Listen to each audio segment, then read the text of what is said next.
Bonsoir à tous, mesdames, mesdemoiselles et messieurs, et bienvenue sur STRL TV. Philippe Cavrivière est raphaélois, mais il s'exporte très bien, puisque ça fait depuis 20 ans qu'il est auteur sur Paris, auteur à succès. Parti du Club Méditerranée, il est aujourd'hui au firmament de son art, et c'est tout le Paris qui se l'arrache. Aujourd'hui, nous allons passer un moment d'intimité avec lui pour survoler sa vie. Philippe, bonsoir. C'est payé, vous faites l'émission. Est-ce qu'on n'a pas abordé ce thème du salaire? Nathalie, notre directrice de production, a antidaté les... Et puis tu as ta petite enveloppe sous la table. Donc, alors, c'était de se raconter, ça. Alors, Philippe, on va donner 3 informations à nos téléspectateurs. La première, c'est qu'on va se tutoyer parce qu'on est dans le monde de la culture et qu'on a le droit. Tout à fait. Et qu'en plus, c'est notre jeu, donc on fait ce qu'on veut. Nous avons été très intimes. Donc, Et deuxièmement, dire aux téléspectateurs qu'on ne porte pas le masque parce que tu as un micro, j'en ai un, et qu'on est éloigné l'un de l'autre, et qu'en plus tu as déjà eu le Covid. Alors, mais bon, bref, tu peux avoir le deuxième. Entre autres. On en parlera ça tout à l'heure. Troisième information, on va te découvrir pendant une trentaine de minutes, mais on aura la chance de passer 1 heure avec toi au mois de juin, et on va découvrir dans ce long format qu'on prépare ensemble, eh bien, je n'ai pas donné mon accord. Je n'ai pas donné. Vous voyez ça avec mon agent. On va voir ça avec Thomas Soto, avec Michel Drucker. Mais on verra dans ce long format, on va découvrir un petit peu ta vie, ton œuvre, et puis on va découvrir aussi dans ce grand format que tu es un homme du soleil, tellement bien que tu devais partir dans 2 jours à Marrakech, mais que ton nouveau arrivé dans la famille, ton petit chaton Roméo, pose des problèmes à la douane. Donc plutôt que de séparer ton chat... Les téléspectateurs sont en train de partir sur cette histoire de douane. Et de chaton.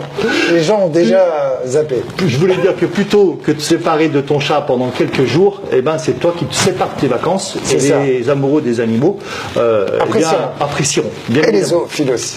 On embrasse. Ça va être long cette interview, messieurs dames. Restez bien avec nous. Je suis parti au club parce que j'avais envie de voyage, j'avais envie de tropiques, de destinations de sable blanc, de palmiers, et ils m'ont envoyé à Montélimar. Dieu le fit. C'est un EHPAD. C'est le seul village du... Il y a tout. On peut aller dans le monde entier. Et moi, ils m'ont envoyé à côté de Montélimar, dans un village où la moyenne d'âge était de 85 ans. C'était dû à quoi? Ils estimaient que ton physique ne correspondait pas à Punta Cana? Je ne sais pas. Je l'ai très mal pris. Et ça a changé ma vie, parce que j'ai rencontré Nicolas Canteloup. Et que l'histoire a commencé un peu là. Vous sortez du club tous les deux. Lui, il est pris tout de suite dans les guignols de l'info parce qu'il avait la voix de Nagui à l'époque. Il fait de Dagobert, il fait plein de spectacles. Voilà, des minicums aussi, il me semble. Exactement. Toi, tu continues ton de chemin. Club, Tu le rencontres par hasard à la télé un soir. Grâce à toi. On regarde ensemble. C'est vrai, avec Sébastien. Une soirée de solitude, on n'avait rien d'autre à foutre. Mais c'est comme quoi les destins, c'est hallucinant. C'est parce que je me rappelle très bien. On rentre, tu t'assois dans le canapé, je me dis est-ce que j'ouvre une bière maintenant ou d'abord je lui mets la télé? Et je mets la télé avant d'ouvrir la bière et Nicolas avait 20 secondes au Grand Cabaret. Et on est tombé sur ces 20 secondes-là. Et derrière, tu lui as fait... On a repris contact. On a repris contact, j'avais travaillé avec lui un peu au club aussi. Et puis là... La roue de la chance s'est mise en route. Et puis ta carrière de sniper a plutôt mal commencé, ta carrière de vanneur, parce que tu as été pris tout de suite sur Rire et Chanson. Mais déjà toi aussi. Mais c'est très, très bien, c'est une belle radio, Rire et Chanson. Première radio avec Nicolas, c'était Rire et Chanson. On garde des bons souvenirs. Oui, on a travaillé ensemble la première année.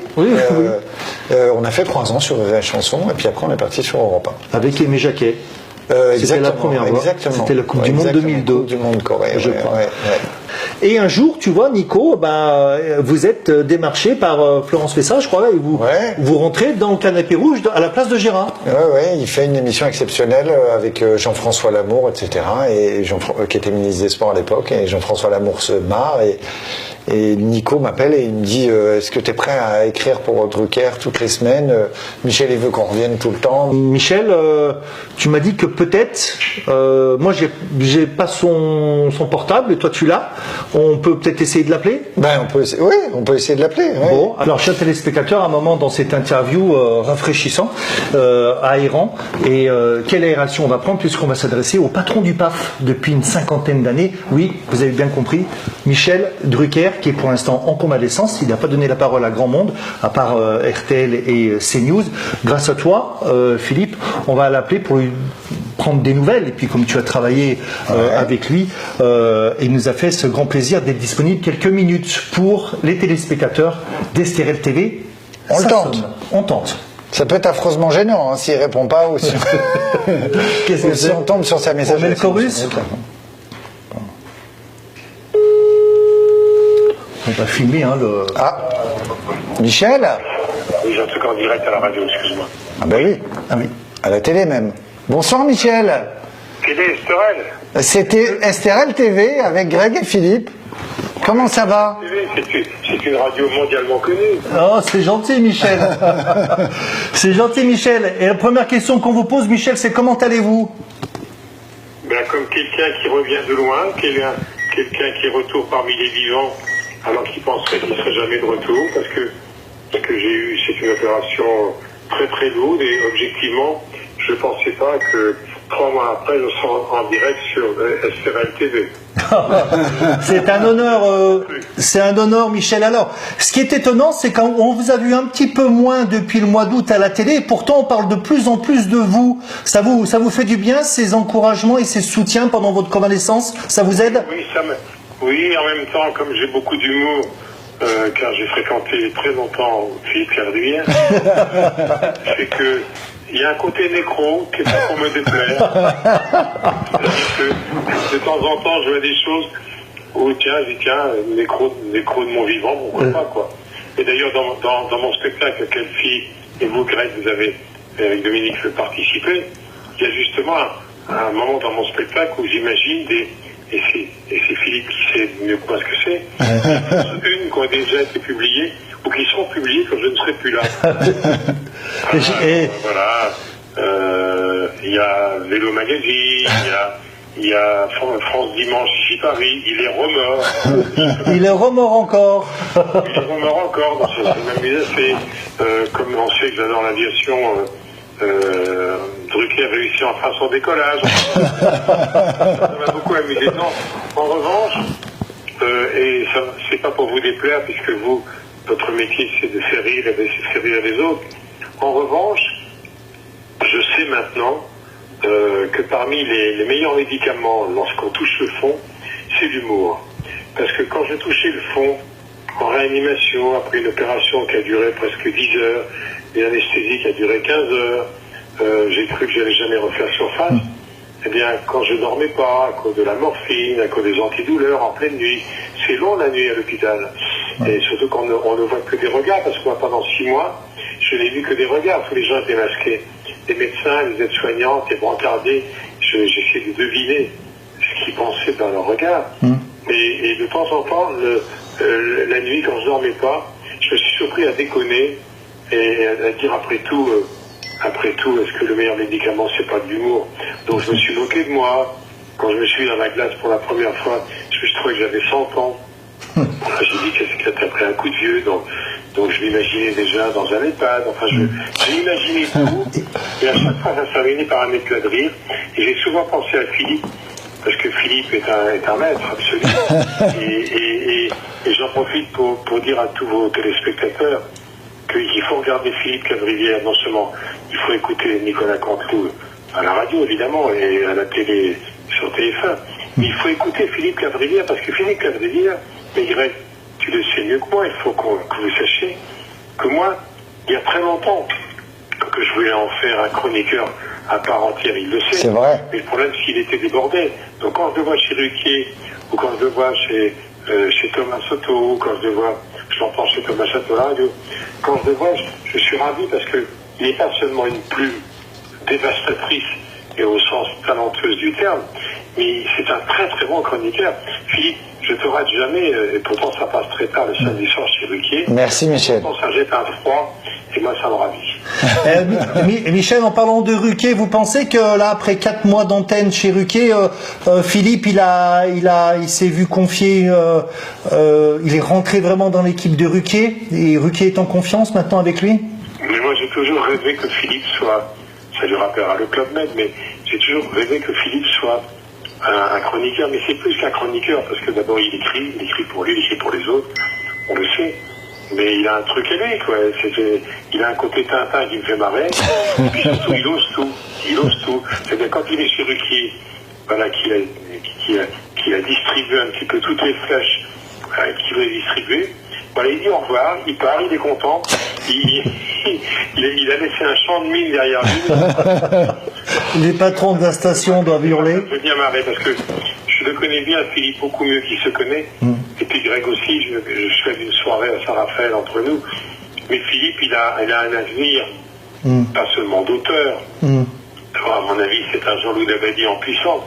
Mais Philippe, il a un avenir à l'antenne également. Mais ça, tant qu'il travaillera autant, je ne sais pas comment il pourrait faire, parce qu'il faut qu'il dorme, parce qu'il travaille tout le temps. Il se disperse un peu, hein. Ça fait 5 minutes à la radio tous les matins, à la télé tous les soirs, et voilà, le reste. Et puis il faut bien qu'il aille à Las Vegas récupérer. Je vois que vous le connaissez bien. Hein. Je le connais mieux qu'il se connaît, et c'est un immense talent. Alors, comme ce soir, c'est son portrait, ben, je voulais vous dire en direct, alors que je suis en train de manger ma soupe de vieux cardiaque qui récupère, que Philippe, c'était une grande rencontre. Voilà, vous l'avez deviné. Il a besoin de ses copains, du soleil, il a besoin de la bonne humeur, puis il a besoin de ses amis fidèles, et je sais, Greg, que tu en fais partie. Et il a besoin de vous, Michel, aussi. Revenez-nous vite, en pleine forme. Et toute l'équipe d'Estérel TV, tous les téléspectateurs d'Estérel TV, vous souhaite une année, vous allez péter la forme et vous allez tout péter, Michel. Revenez-nous vite et en forme. J'ai perdu 10 kilos, j'en ai encore 7 à reprendre. Ah bah ça va pédaler plus vite sur les routes d'Alpi, alors. Ben voilà, je vais pédaler plus vite. Je vais me remuscler, je prends des protéines, ben je découvre la vie de tous ceux qui nous écoutent quand il y a des opérations du cœur. La mienne était particulièrement lourde. Ils savent, ceux qui m'écoutent, que la rééducation est très lente, c'est étape par étape. Mais je suis très, très patient et j'ai un mental très fort, comme tous ceux qui font du vélo. Pour faire du vélo, il faut un mental très fort. J'ai fait le Ventoux, j'ai fait le Mont-Saint-Michel Paris pour le Téléthon il y a 10 ans à 50 années. Donc la souffrance musculaire, je sais ce que c'est. Mais il faut avoir un mental très fort.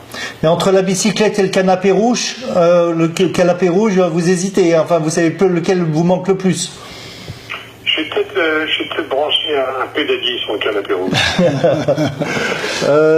Mille merci à vous, merci Michel, merci, on vous embrasse très fort. J'espère que Philippe viendra me voir sur le canapé rouge quand je vais revenir. Bien sûr. Et qui nous fera un petit billet de temps en temps. Ce que vous voulez, Michel. À vie, vous savez. Avec l'autorisation de Laurent, monsieur de Laurent Russe. Je vous dois tant à vie. Je suis redevable à vie, Michel, vous le savez. Je vous embrasse très fort. Merci beaucoup. Et dites bonjour à Nicolas Canteloup. Vous lui dites qu'il a raison de faire de la muscu, il n'a jamais trouvé ça impressionnant.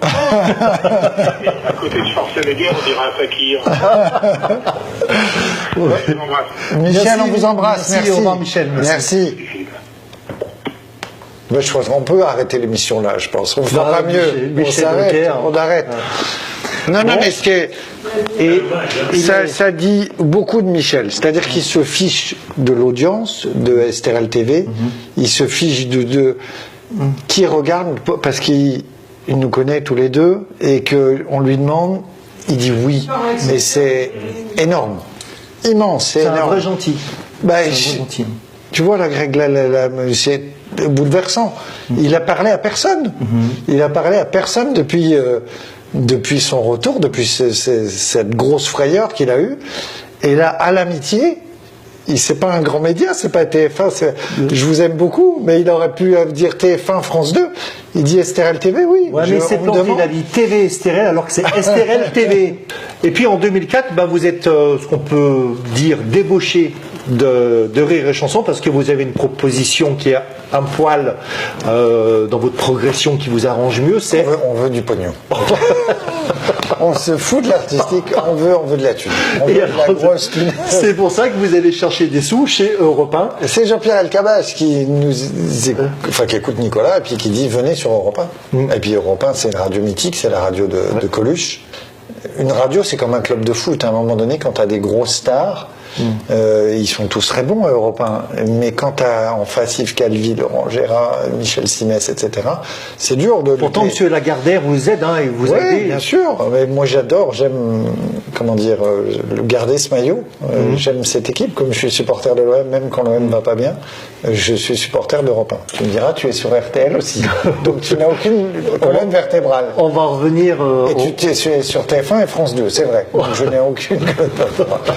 Et on va demander à Thomas Soto tout à l'heure s'il préfère Laurent Gérard ou Nicolas Canteloup. Et là, il est mal pour répondre. Dans la première décennie de 2000 à 2010, tu vas rester très concentré sur Nicolas. C'est normal.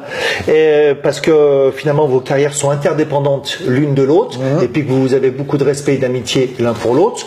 Mais il y a un troisième homme qui est en coulisses. Un troisième homme qui s'affaire pour vous paver le chemin, pour vous bétonner le destin, en fait. Et ce monsieur s'appelle Jean-Marc Dumontet. Ouais. Jean-Marc Dumontet, est-ce qu'on peut considérer pour toi et pour Nico que c'est votre Pygmalion? Ouais. C'est un ami, c'est un conseiller, c'est un producteur, c'est plein de choses. Mais c'est un passionné de théâtre. Parce que les producteurs, d'habitude, on les déteste. C'est le président des Molières aussi. Il aime les artistes. Il est sincère. Il est d'une exigence folle. Il peut envoyer un mail sur une radio, sur une télé qui sent pas. Il n'est pas interventionniste, mais quand ça va pas ou quand on est en dessous, il le dit. Le seul producteur qui dit non, on ne réouvre pas pour l'instant, c'est trop dangereux. Donc il a mis ses équipes à l'abri, il continue à payer tout le monde. Marc Dumontet, au-delà du côté machine à travailler, machine à produire, il a un côté quand même humain parce qu'on va en parler tout à l'heure, il s'est déplacé de Paris pour venir te soutenir lors du spectacle de l'association Léo. Donc merci, bravo à vous Jean-Marc, puisque j'ai présenté ce spectacle et vous vous êtes déplacé, bravo et merci pour ça.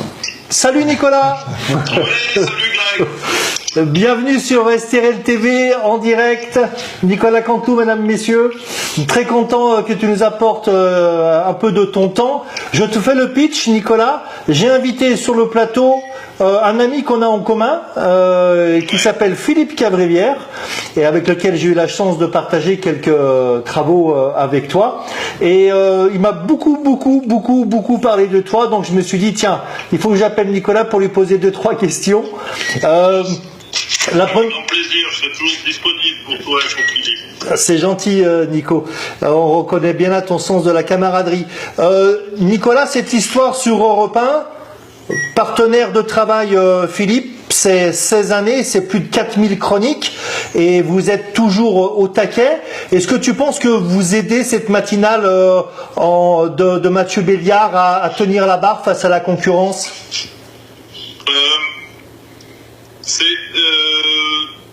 Philippe est déterminant au niveau des textes pour tenir la barre, je ne sais pas de l'audience, mais la qualité de nos prestations. Et là, je parle de façon assez détachée, puisque moi, je suis entre guillemets surtout interprète. J'ai un regard sur les textes, mais c'est eux, trois auteurs, Arnaud Demanche, Laurent Vassilian et Philippe Cavrivière, qui est mon auteur majeur, en tout cas historique, sur cette radio. Je pense qu'on maintient vraiment une bonne qualité, on en parlait ensemble et je crois qu'on n'a pas à rougir de ce que l'on fait. Après, l'audience est très dépendante de ce qui se passe avant, sans vouloir dénigrer l'antenne, bien entendu, puisque Mathieu Béliard il fait un top travail, il fait partie des animateurs, des entertainers, des matinaliers qui sont reconnus et qui en plus a fait son trou très très vite alors qu'il est très jeune. Mais ensuite, c'est tout un ensemble. C'est très difficile de changer les habitudes d'écoute d'une radio. Les gens sont souvent fidèles à une radio et ensuite pour refaire venir les gens sur Europe, on rame un peu, c'est un peu compliqué. Je crois qu'on tient le cap à peu près nous de l'audience, mais sur la générale, l'audience générale, c'est un peu compliqué. Mais voilà, c'est un vrai challenge parce qu'on est tous les trois auteurs et moi-même tous assez sportifs. Et on aime bien être en outsider comme ça. C'est votre meilleur poste. Et Nicolas, quand tu vois par exemple, effectivement tu parles de ton auteur historique, Philippe, parce qu'effectivement dans le temps c'est lui qui est là depuis très longtemps et qui synthétise un peu tous les textes. Et quand tu le vois partir un peu chez Soto, chez Ruquier, quand tu le vois partir chez les Enfoirés, t'as pas peur qu'il se disperse un peu le garçon et que ça nuise au travail que tu fais avec lui? Non, j'ai pas besoin de le dire parce que c'est un garçon intelligent c'est pour ça qu'il est un auteur brillant, c'est qu'il sent les choses. il sent les choses, il sait très bien qu'il se met en danger et du coup il va se sentir encore plus redevable de nous fournir de façon qualitative parce qu'il sait qu'il se disperse un peu et grosso modo la consigne sans qu'on ait eu besoin de lui dire c'est écoute t'as des études à faire, tu peux aller sortir en boîte de nuit, tu fais ce que tu veux, mais il faut que tu passes dans l'année supérieure quoi. Donc, écoute, tu fais voir, non? Il peut aller s'amuser ailleurs et il en a besoin parce que je crois que la force d'un auteur c'est de savoir se ressourcer, de batifoler entre guillemets, en tout bien tout honneur, mais d'aller voir ailleurs, de s'ouvrir à d'autres mondes, les enfoirés, d'autres auteurs, d'autres artistes. Las Vegas, entre nous. Las Vegas, la boxe, bon, d'accord. Ces univers qui l'enrichissent, j'en suis certain, et qui lui donnent. En plus, qui lui donne conscience qu'il n'est pas si mal avec nous. Et ouais, il sait revenir à l'écurie, Voilà, il sait revenir à l'écurie, mais voilà, un auteur a besoin de s'enrichir en se distrayant. Même si c'est pas que de la distraction, pour lui c'est un vrai goût. On parle un peu moins de Philippe, on parle d'un autre sujet. Je voulais savoir dans ta carrière, dans ta vie, pas dans ta carrière, dans ta vie, tu as eu des grandes rencontres, des gens qui t'ont inspiré, des mentors, des modèles. Est-ce que tu as plus appris avec Gilbert Trigano du club, Jean-Marc Dumontet de JMD Prod, qui a bétonné un peu votre chemin avec Philippe, ou alors toi qui es un fan d'équitation avec Pierre Durand ou d'autres grands sportifs? Alors spontanément comme cela, je dis tout de suite Jean-Marc Dumontet parce que ça fait 20 ans 22 ans maintenant qu'il me guide, qu'il m'accompagne, qui est un exemple, qu'il est fidèle, qu'il est exigeant et cette quotidienneté de nos rapports, il m'a fait grandir dans les années qui étaient clés pour moi. Mais Gilbert Trigano, je lui dois énormément parce que sans Gilbert Trigano, je ne rencontre pas Philippe puisqu'on s'était connus au Club Med et qu'on était géo ensemble. Et il a su monter une entreprise magique qui est basée, comme toute entreprise qui est sur l'argent, mais paradoxalement, ça ne l'est pas. Quand on travaille au club, on est basé sur autre chose. On s'enrichit d'humanité, de rapports humains. Et en fait, il m'a apporté énormément le club et la famille Trigano à travers le club. Ils m'ont appris à me connaître. C'est-à-dire que c'est au club j'ai compris que je pouvais peut-être faire sourire, voire même rire, et que pourquoi j'étais le plus reconnu, c'était plus pour faire rire que pour enseigner l'équitation ou la pratiquer. Même si ça reste quelque chose qui me tient beaucoup à cœur. Donc ils m'ont appris à me connaître, à me désinhiber en montant sur scène. C'est le club. Jean-Marc, lui, m'apprend à me dépasser. Puis Pierre Durand, c'est un champion. Alors le paradoxe, c'est que tu as choisi Pierre Durand, c'est un peu le paradoxe, c'est un des rares champions. Ou Philippe Rosier, celui que tu veux. C'était amateur, c'est-à-dire il avait un autre métier à côté. Ah, d'accord. Donc c'est un peu mon espoir, c'était pour l'olympisme, je suis un grand enfant et très naïf. Juste avant de se quitter, Nico, tu as traversé le septennat de Chirac, le quinquennat de Sarko, de Hollande, de Macron. À quelle époque tu t'es le plus marré?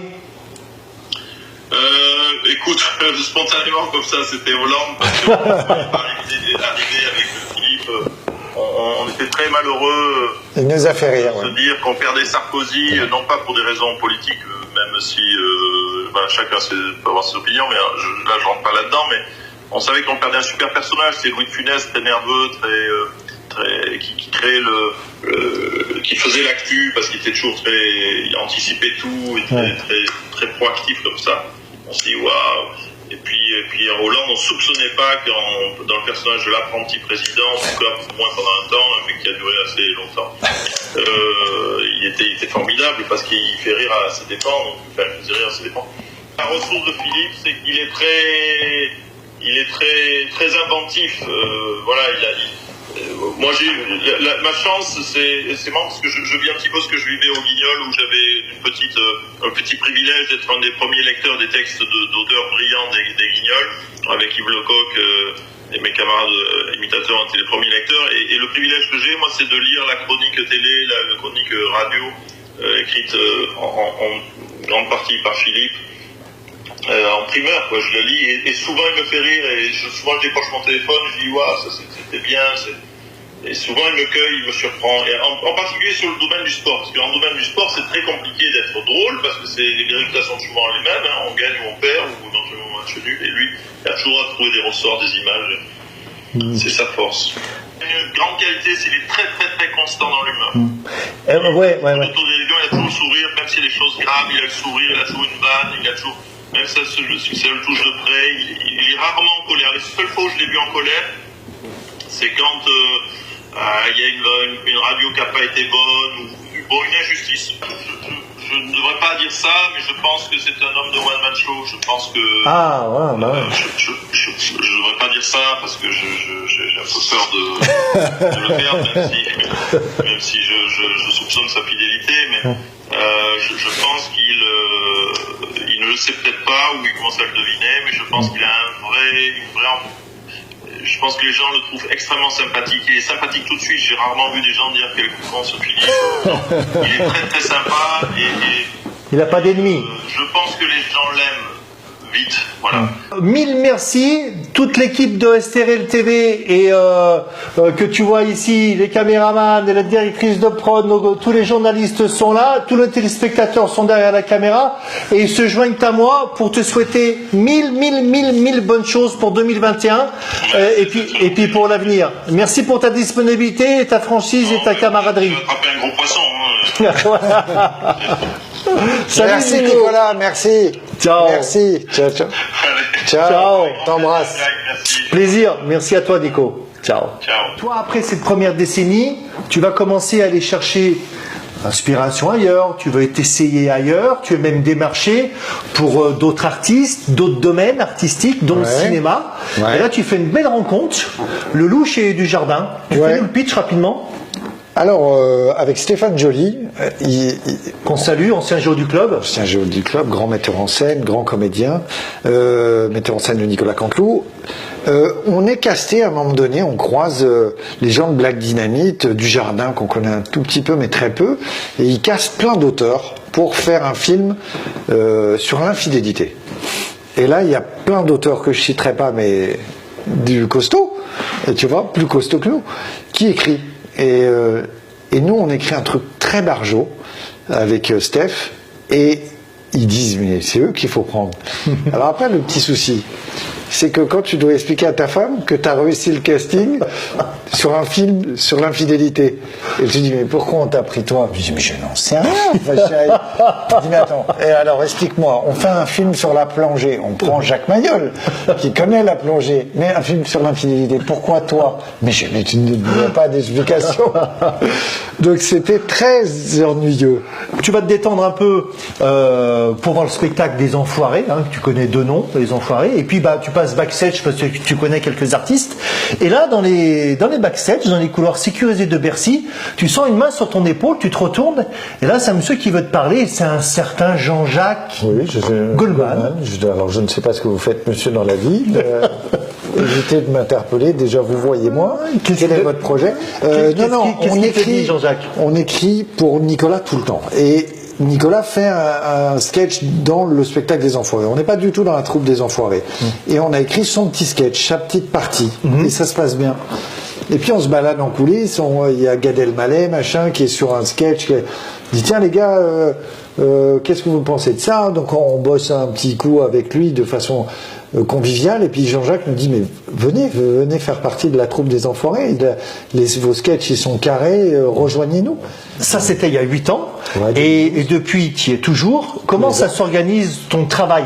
Déjà en première partie dans la préparation, et puis après dans les répétitions, comment tu organises? On essaye d'écrire en amont de septembre à décembre, et on fait des réunions avec Anne-Marc Cassius, qui est la grande patronne des Enfoirés, et avec toute son équipe. C'est la bande de Johnny, Marc Cassius. Ouais, c'est une grande copine de Johnny Hallyday, de Laetitia, copine de Jean-Jacques aussi,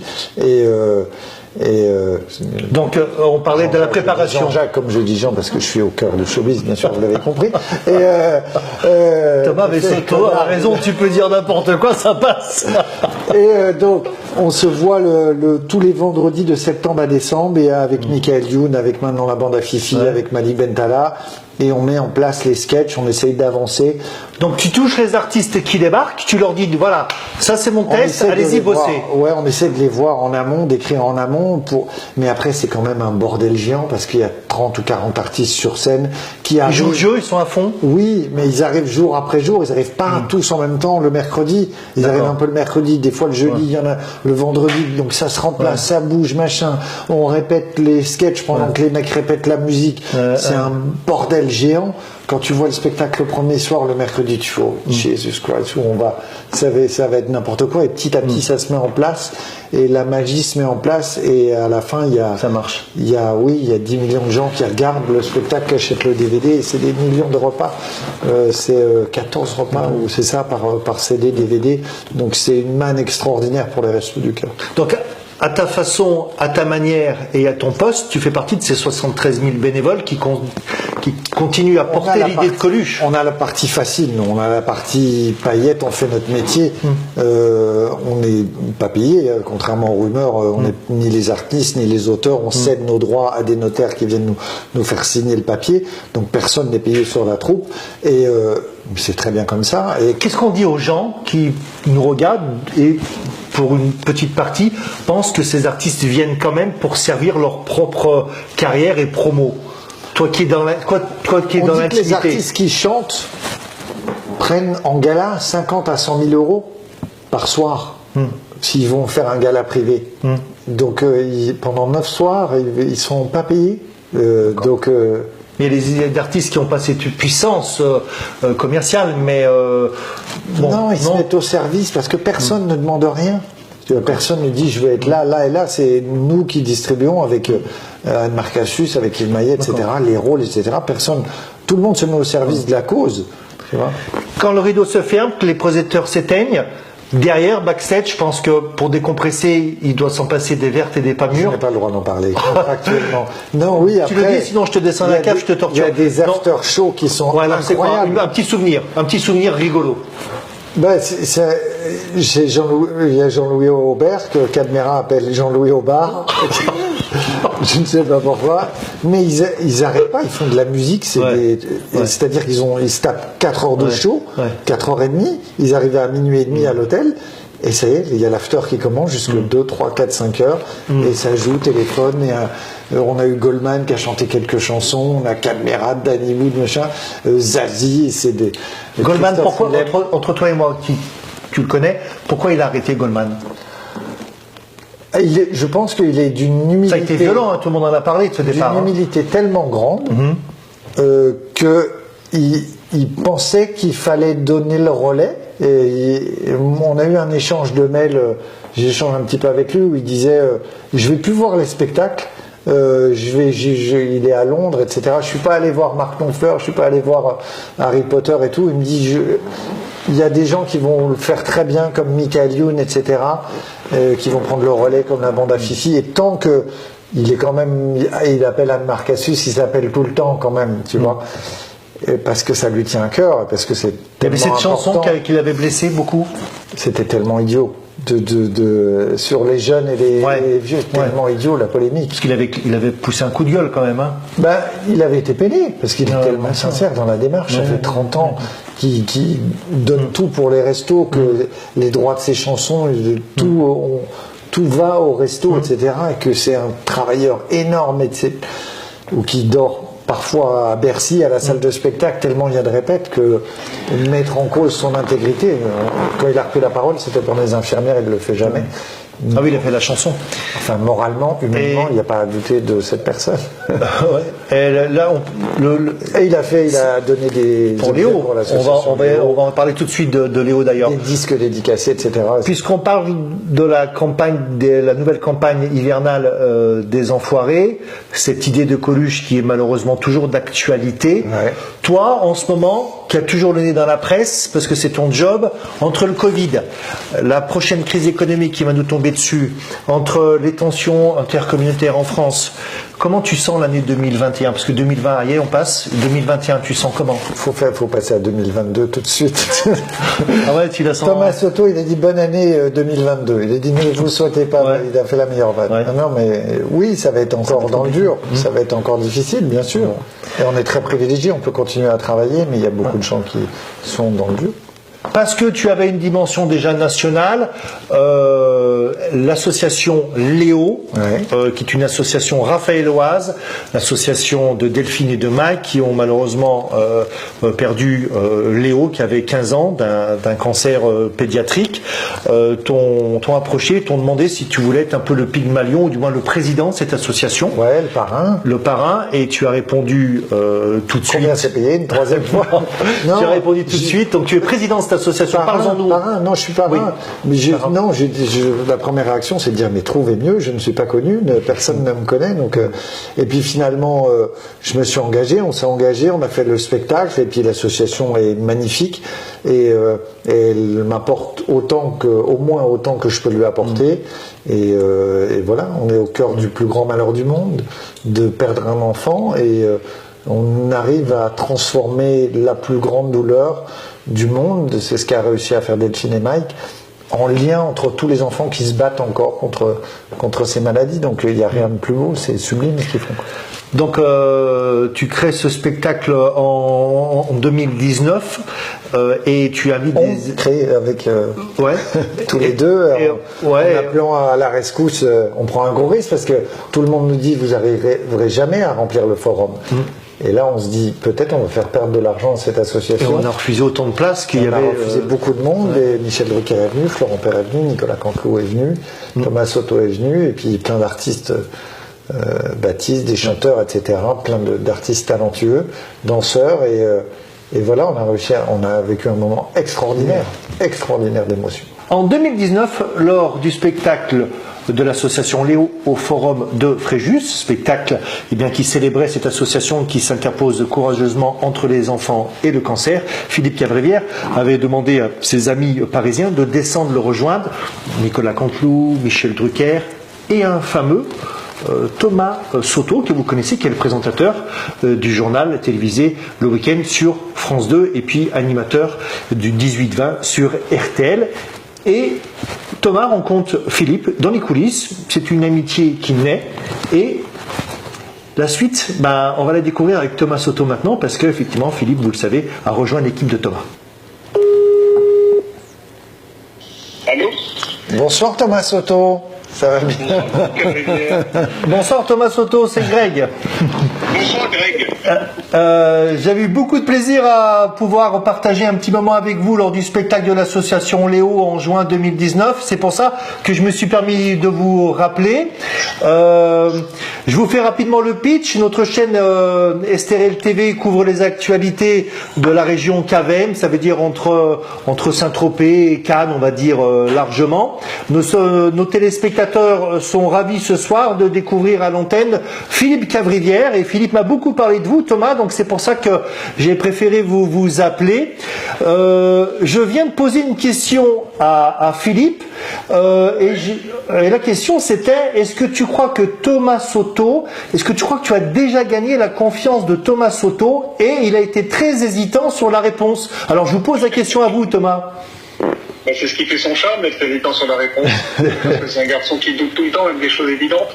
Et c'est bien de douter, c'est une force, surtout dans nos métiers qui sont faits de plein d'obstacles à franchir, qui ont de bonne grâce, parce qu'ils nous en veulent. Mais moi, je ne les veux pas, moi, je l'aime, ce garçon. Et la confiance en Philippe, je l'ai, et il ne le savait pas. Je l'ai depuis Europe 1, quand je le voyais dans l'ombre, en régie, qu'il écrivait les textes pour Nicolas Canteloup. Et je disais, ce mec a l'air sympa, ce mec a l'air sympa, ce mec a l'air sympa, lui et son complice, évidemment. Et j'ai l'impression de ne pas réussir à les accrocher, en fait. Je dis, tiens, c'est marrant, ils ne voient pas, oui, tu vois. Et il a toujours pour lui d'avoir l'air sympa. Et depuis, j'ai gratté, j'ai appris que derrière cet air sympa, il y avait un vrai mec bien. Voilà. Alors, sur RTL, Thomas, la première année, vous lui laissez faire une chronique. La deuxième année, c'est 2 chroniques. Alors, quid de l'année prochaine? J'ai peur qu'on aille vers 3 voire 4 chroniques. Je crains le pire.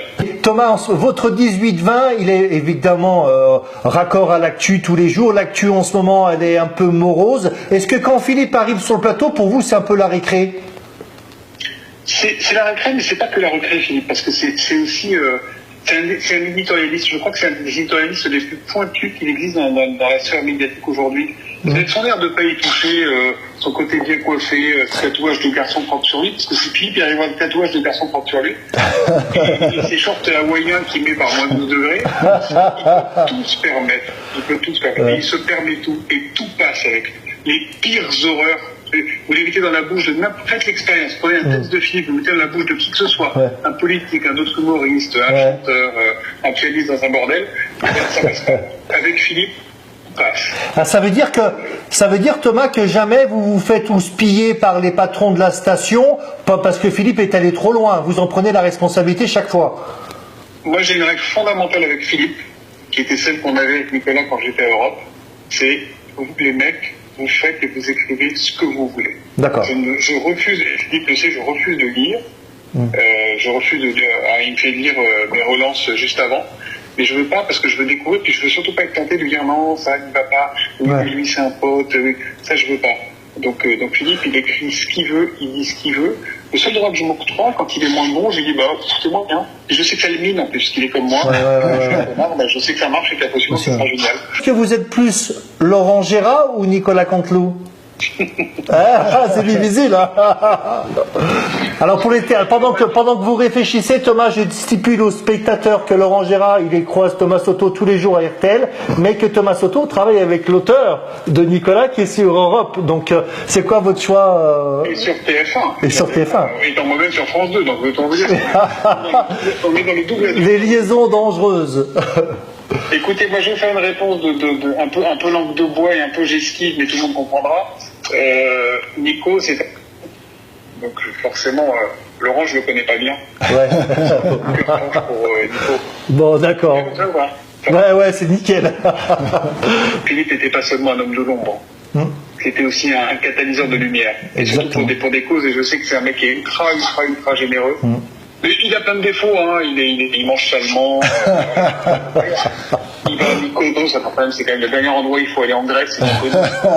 Un truc de blaireau. Hein. Il abîme ses voitures. Il abîme ses voitures.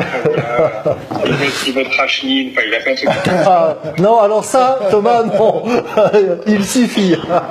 Bon, merci Thomas. En tout cas, on vous souhaite, tous les spectateurs se joignent à moi pour vous souhaiter plein de bonnes choses pour l'année 2021. Voilà. Et dernier message peut-être pour Philippe. Ouais. C'est possible. Ouais. T'es viré. Voilà. Merci, au revoir Thomas. Bye bye. Bisous. Ciao. Quel grand cœur ce Thomas est à l'image de ce qu'il dégage à la télé. C'est un mec sympa. Oui. Ce matin, je lui envoie un texto. Je lui parle de STRL TV, etc. Où je lui dis, le texto, il est brouillon, machin. Il me dit, je ne sais pas ce que tu me demandes, mais oui. Tu vois, c'est ça, Thomas Soto. Bon, c'est ça. Pour l'association Léo, ça a été pareil. Il me dit, t'as besoin de moi, je viens. Il était à Paris, assez frais. Il est venu pour une association qu'il connaît pas, et il est venu co-présenter avec toi. Et il a été formidable.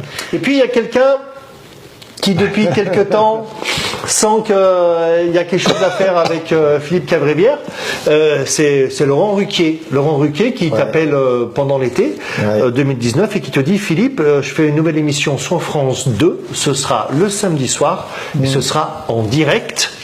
Et il te demande d'intégrer l'équipe. Alors nous, tous tes potes autour de toi, on dit c'est génial, c'est excellent, vas-y, fonce et tout. Et toi, pourtant, tu es le seul à trouver, avoir un peu peur. Je t'ai vu vaciller.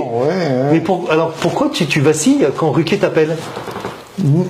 Parce que la télé, c'est beaucoup plus difficile que la radio. C'est un média complexe. C'est pour ton histoire de physique, parce que tu as un physique aussi, de radio.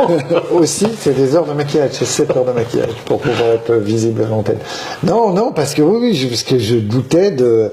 C'est Philippe Geluc. Je dois ça à Philippe Geluc, qui écoute la radio, qui nous écoutait sur RTL, et qui a dit, tiens, c'est bien ça, c'est pas mal. Et il dit à Laurent Ruquier, écoute ça. Et Laurent m'appelle, il me gâche l'été parce que j'ai peur tout l'été en me disant viens, et je n'arrive pas à refuser un défi, donc je dis oui, mais j'ai peur de... Voilà. Donc tu y es quand même allé, et là c'est ton 4e mois, ton premier trimestre. Toujours pas viré. T'es toujours pas viré. Est-ce que tu penses que tu as intégré son équipe ou pas? Je ne sais pas. Tu ne sais pas? Je vais te dire. On ne sait jamais en télé. C'est tellement compliqué la télé. J'ai plein de belles émotions avec RTL, avec Ruquier. Ça me permet d'être plus utile à l'association et ça me remplit de joie vraiment. Et puis oui, je me dis que quand j'entends et Michel Drucker, et Nicolas Canteloup, et Thomas Soto, je me dis que j'ai beaucoup de chance. Et moi, toi Non, mais que j'ai croisé les bonnes personnes et que j'ai des amis de qualité. Et ça, enfin, quand je dis moi, c'est par rapport au fait qu'on se connaît. Ça suffit à mon bonheur. Quel privilège de pouvoir travailler du métier qui nous rend heureux. Écoute Philippe, on va terminer cette interview de 7 heures. Ouais, avec un petit je t'ai préparé un petit questionnaire. Tu réponds très rapidement aux questions. C'est un peu format Proust. Merci en tout cas de nous avoir accordé cette interview. Je vous en prie. Et je te fais le petit format. La première soirée au paradis, ce sera avec Dabadi ou d'Ormesson? Dabadi. T'aimes beaucoup d'Ormesson, mais Dabadi, pourquoi? Pour les chansons en Dabadi, plus parce que personne n'a fait ce qu'il a fait. Ouais. Personne n'a fait ce qu'il a fait, réussi ce qu'il a fait. T'es plutôt Michael ou Prince? C'est dur, hein. Allez, Michael. Ah ouais? Ouais. D'accord. Ouais. Qui n'est pas un vrai musicien par rapport à Prince. Non, mais, un peu en dessous, mais bon. Mais qui a un vrai carrière quand même. Mais je peux me fâcher avec eux, ils sont décédés, donc on s'en fout. Ils ne regardent pas Esther TV, du coup. Non. Bonsoir les choses d'ici bas. Ouais. Bonsoir les choses d'ici bas, est-ce que tu nous expliques ça? Valérie Larbaud. C'est une phrase que je me suis fait tatouer. Alors, bonsoir les choses, qu'est-ce que ça veut dire? C'est un poète j'ai croisé cette phrase dans un livre de Bec BD. C'est un poète qui a fait un AVC et qui, pendant 30 ans de sa vie, ces 30 dernières années, a dit cette phrase. Bonsoir les choses d'ici bas. Et Bec BD dit c'est peut-être la plus belle phrase du monde. Et toi, ça t'inspire quoi? Parce que les choses d'ici bas, c'est le vin, la terre, les amis, le vent, la mer. C'est ça les choses d'ici bas. Donc il dit, peut-être il a fait la phrase ultime et pendant 30 ans, après son AVC, il a dit cette phrase unique. Bonsoir les choses d'ici bas. Valérie Larbaud. Un jour, tu m'as confié il y a quelques années que ton fantasme, c'était de rentrer dans un gymnase et qu'il y ait toutes tes conquêtes féminines et que tu passes à travers incognito. C'est vrai? Je me droguais à l'époque. Est-ce que tu relais ce fantasme? Parce que je buvais beaucoup et je me droguais. Alors, si non, tu te rappelles, si, c'était un fantasme. Oui, c'était un fantasme. Donc ça reste de l'ordre du fantasme. Mais après, quelle est la taille de la salle, le point-virgule, le Stade de France?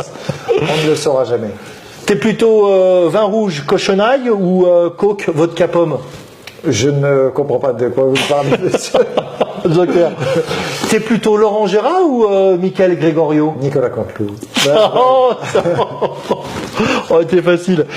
Qu'est-ce que tu penses des propriétaires de coupés allemands qui massacrent leurs voitures en mettant du vert pomme et des jantes fluo jaune? Les gens doivent aller en prison.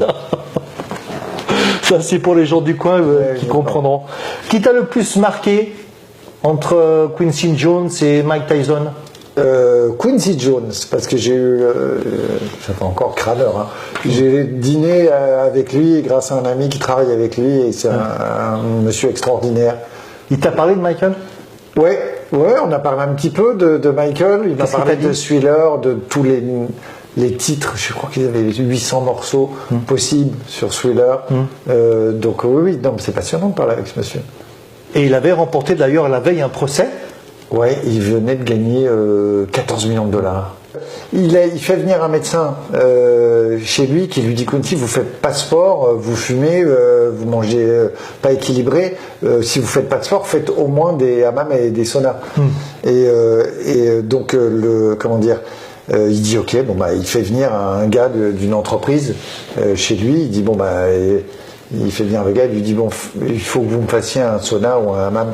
Donc, le gars part dans la maison, va vers le sous-sol, machin et tout. Il revient et il dit Monsieur Jones, je peux pas vous faire un hammam et un sauna. Il dit bon, pourquoi? Il dit parce qu'il y en a déjà un. Il y a une salle de sport. C'est parce que je demandais à mon copain c'est comment chez Quincy Jones la maison. Il me dit c'est pas une maison. C'est plus grand, c'est un château. Beverly Hills, à Beverly Hills, ouais. Ah ouais.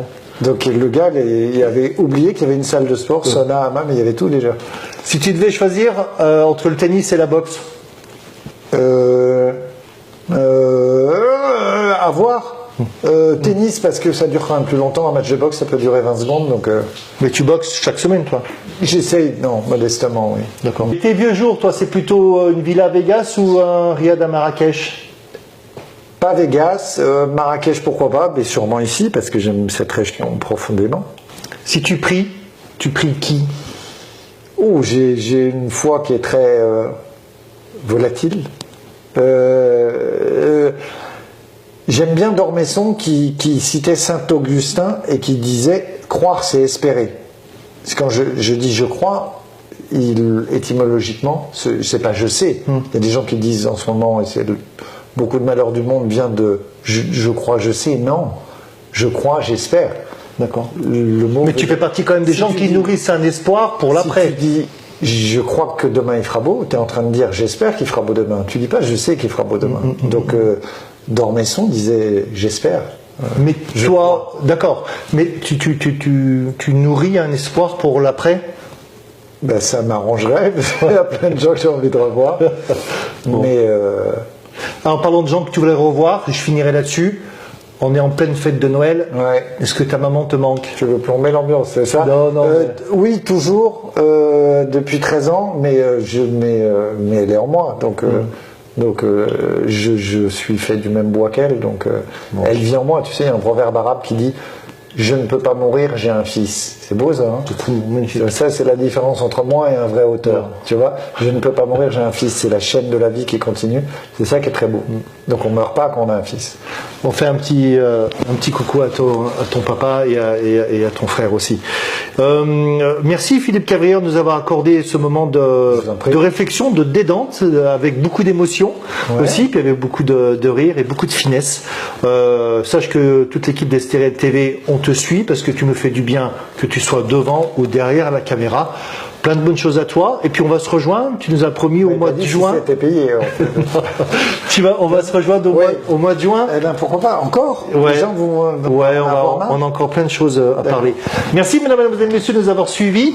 Et puis on se donne rendez-vous très prochainement pour un autre direct. Merci à la production, merci à Nathalie, à Yvan, à Magali, et puis merci à Christian Lamira qui se trouve derrière la caméra. À très bientôt. Et d'ici là, n'oubliez pas, la terre est ronde, le ciel est bleu, la mer est belle.